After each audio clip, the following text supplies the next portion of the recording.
Houston, on a un problème. Oui, on a un sérieux problème, oui, parce que je vais pas le mettre. Non. Attends, on me le dit dans l'oreillette, oui. Il faut que je le mette, sinon je suis viré. C'était une belle bande d'enculés quand même. Ok, ouais. Eh bien allez, on va le mettre. Hein. Voilà.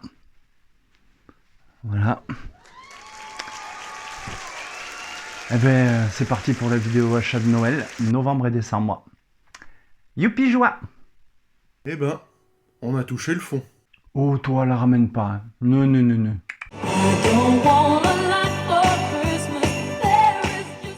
Ta gueule! Bonjour et bienvenue dans les comics de Fred, je suis ravi de vous retrouver pour cette nouvelle vidéo achat. Et donc, vous l'aurez compris, c'est la vidéo achat novembre-décembre, achat de Noël.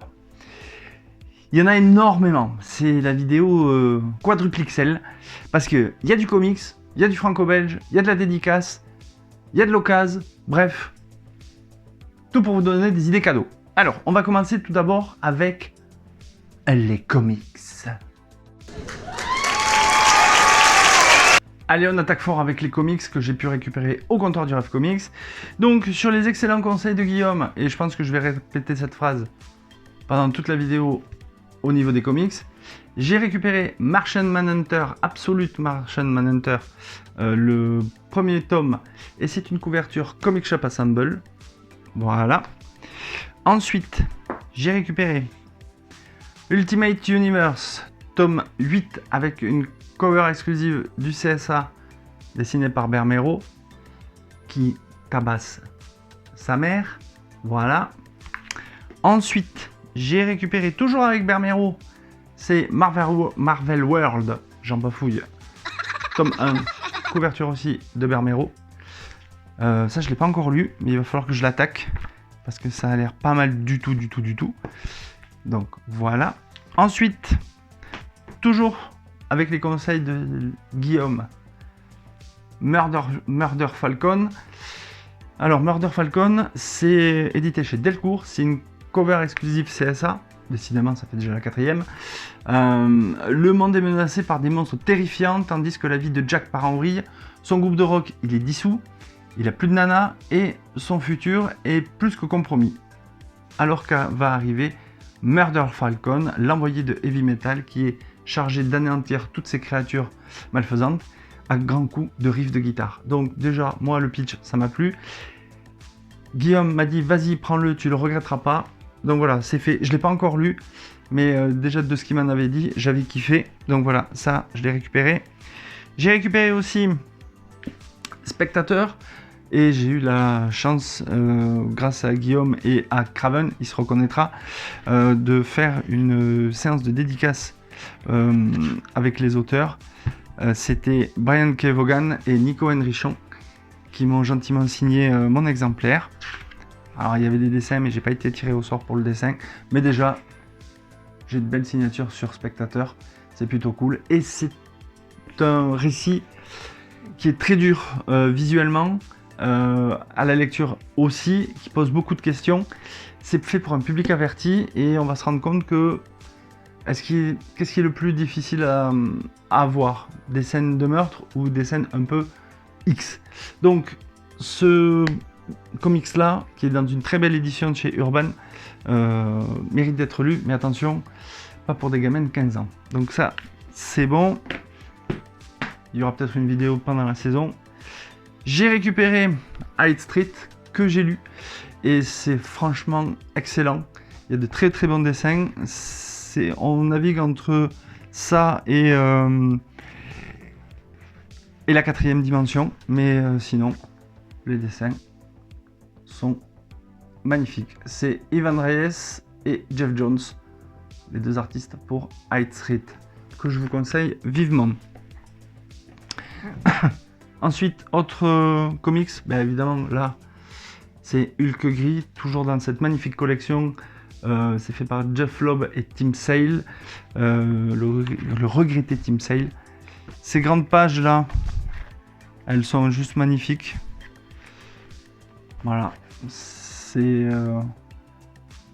tellement beau cette édition, entre le Spider-Man Blue, le Daredevil jaune et celui-ci. Ça, c'est vraiment des ouvrages de chez Panini qui sont absolument très qualitatifs. Et ensuite, j'ai pu récupérer le tome 7 de Ultimate Universe avec une cover du CSA qui est limitée aussi à 475 exemplaires. Alors, je ne vous ai pas donné les autres parce que j'ai oublié. Mais voilà, avec Wolverine. Je me suis arrêté pour l'instant au 5, j'ai pas lu les 3 derniers, mais c'est des très très bonnes factures de ce que j'avais lu. Et puis les dessins sont vraiment cool. Donc voilà, ça. Et c'est édité chez Panini.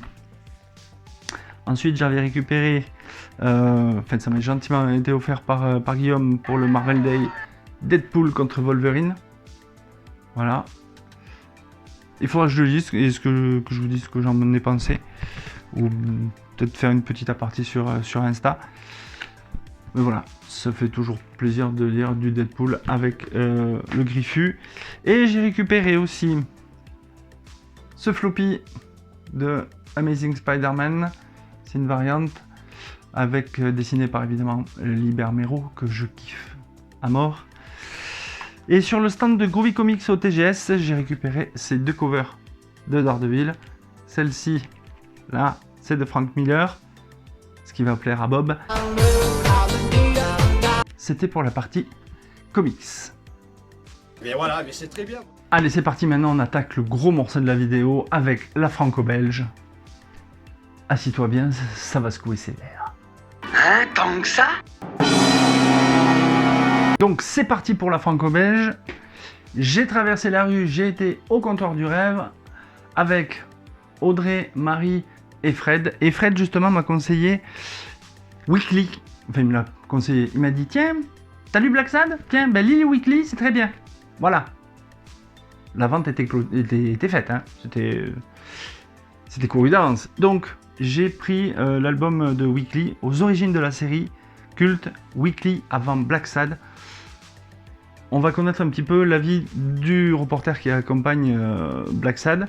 Je ne l'ai pas encore lu, mais je l'ai feuilleté et franchement, les dessins sont absolument géniaux. C'est toujours édité chez Dargo et je pense que ça va marcher. C'est fait par Juan Diaz Canales et Giovanni Rigano et ça fait partie de la série Black Sad Story.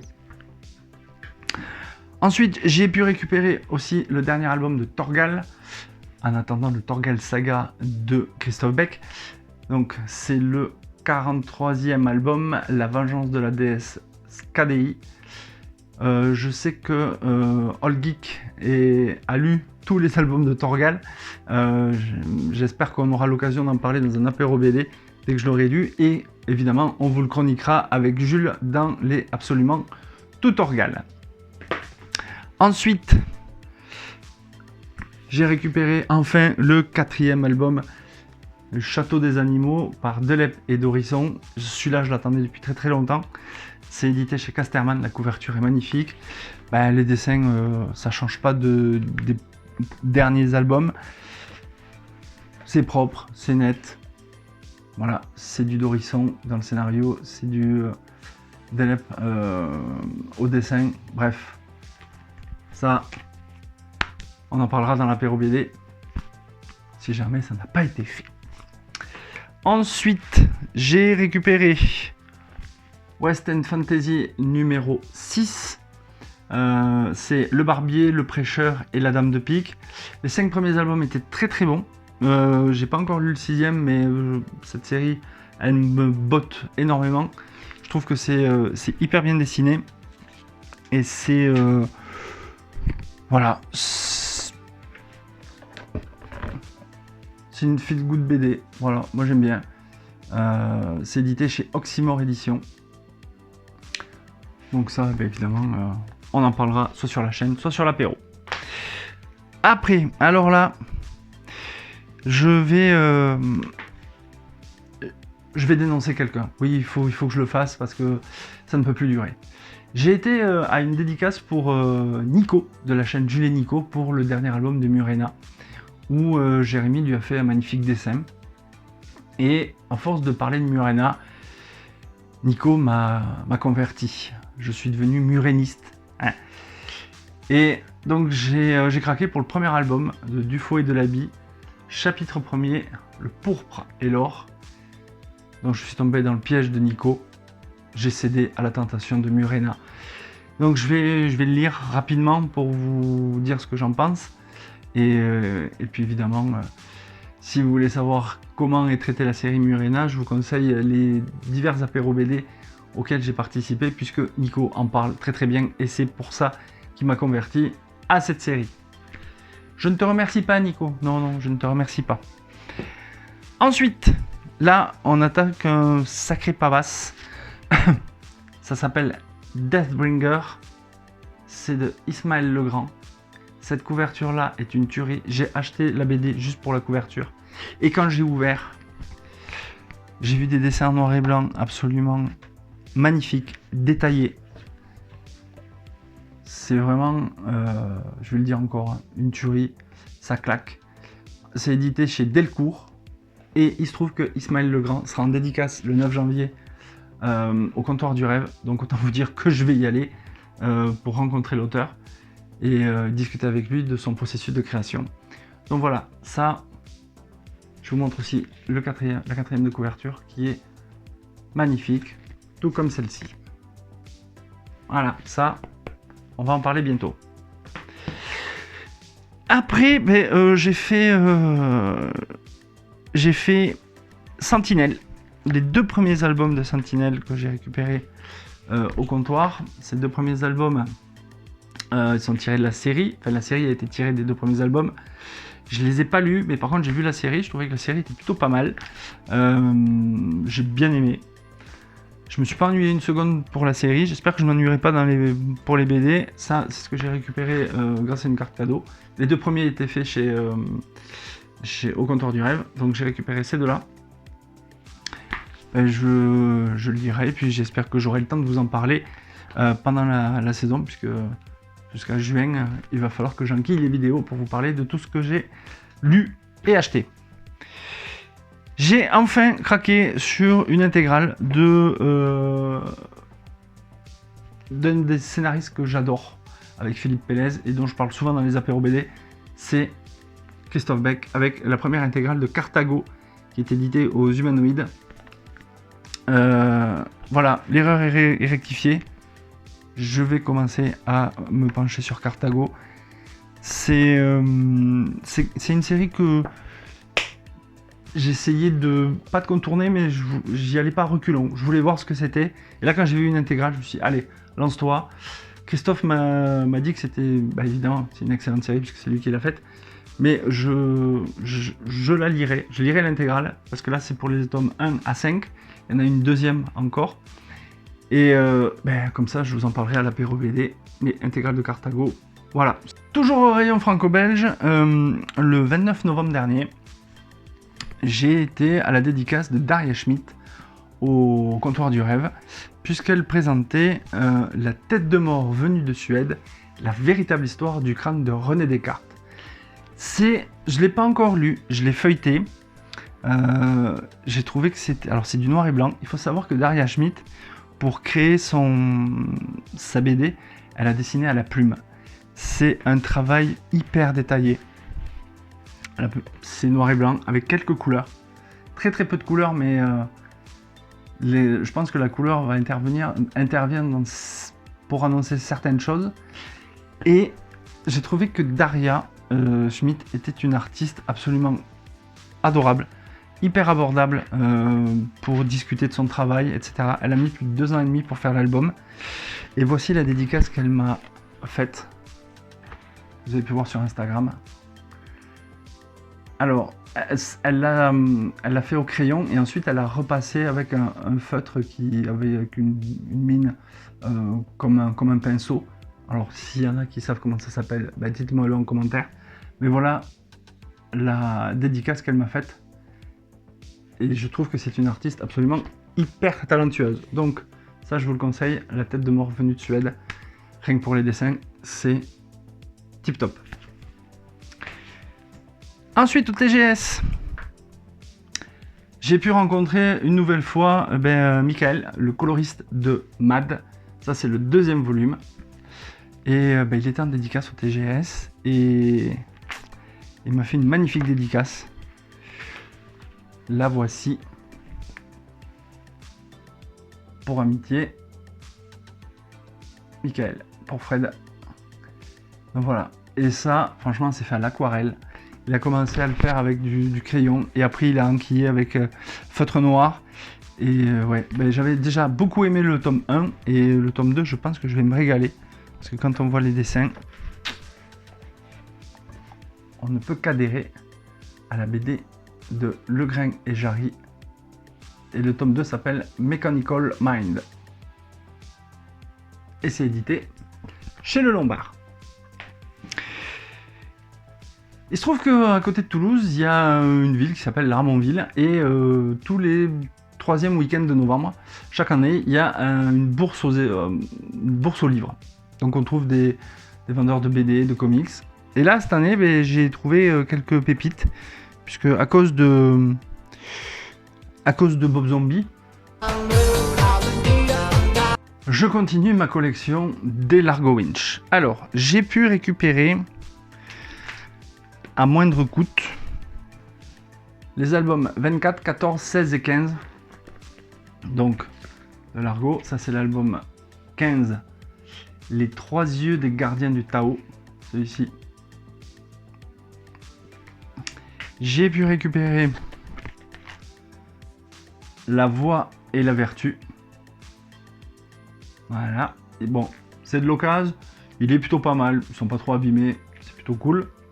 Ça me permet de compléter la collection à moindre frais. La loi du dollar. Celui-ci. Et puis j'ai récupéré La Scintille d'or, qui est un des derniers albums de Largo. Donc voilà, ça j'ai récupéré celui-ci. J'en ai récupéré un autre, et là je voudrais remercier les éditions Dupuis, puisque il y a quelque temps, il y avait un concours qui était organisé pour découvrir les planches du dernier album de Largo Winch dans une piscine en Belgique, dans un centre aquatique. J'avais joué, mais en me disant que j'allais jamais gagner, donc je gagne jamais au concours. Et ben là, figurez-vous que j'ai gagné. Sauf qu'ils m'ont appelé la veille pour le lendemain pour que je me rende en Belgique et participer à ce que j'avais gagné. Donc je leur ai dit que je pouvais pas, parce que finalement je pouvais pas me déplacer. Et très gentiment, je leur ai demandé s'ils pouvaient m'envoyer le dernier album. Et c'est ce qu'ils ont fait. Ils m'ont envoyé le dernier album de Largo Winch, Si les dieux t'abandonnent. Donc évidemment, ça va être un diptyque, puisque le prochain sera Ferme les yeux. Je ne l'ai pas encore lu. Je vais m'empresser de le lire, parce que je voudrais vous faire une vidéo comment j'ai découvert Largo Winch et ce que j'en pense de cette série. Donc voilà, je vous parlerai de cet album-là très très prochainement, quand je ferai cette grosse vidéo. J'ai récupéré La Confrérie des Tempêtes, le 3e tome, qui est une excellente série. J'avoue que c'est plutôt pas mal. Ça ressemble à Western Fantasy, mais sur l'eau, et c'est vachement plus violent. Pour moi, les 2 premiers tomes étaient très très bons. J'espère que le 3e tome sera à la hauteur. Et j'ai récupéré le dernier Blake et Mortimer, La Menace Atlante, dont Planet Strange, alias Seb alias Planet Strange, va vous parler prochainement. Et je ne perds pas espoir qu'on puisse s'entendre avec nos emplois du temps pour finir le classement de nos Blake et Mortimer préférés. Et en dernier, j'ai récupéré pour la modique somme de 1 € à Ramonville un petit objet promo sur 13 qui avait été fait par 13e rue. C'est un petit book note avec des dessins comme celui-ci. Alors il se trouve que c'était le dernier quand je l'ai pris, sinon il y en aurait eu d'autres. J'en aurais envoyé un à Jules parce que je sais qu'il adore 13. Donc voilà, il y a ça. C'est un petit peu format italien. Il y a de superbes crayonnés dedans. Donc voilà, comme j'ai les 13 en version noir et blanc de chez Nifl, voilà, c'était un petit objet promo pour 1 €. Autant se faire plaisir. Voilà, cette vidéo achat est maintenant terminée. J'espère que ça vous a plu, que ça vous a donné des idées de cadeaux à mettre sous le sapin. Je voudrais vous souhaiter de bonnes fêtes de fin d'année. Profitez bien de vos proches. Ne vous explosez pas l'estomac avec tout ce qu'on va pouvoir manger pendant ces fêtes. Prenez soin de vous et quant à nous, on se retrouve en 2026 pour une nouvelle vidéo. En attendant, lisez des BD, des comics, mangez de la dinde et buvez du champ ou du champomis. A bientôt, ciao ciao. Ta gueule!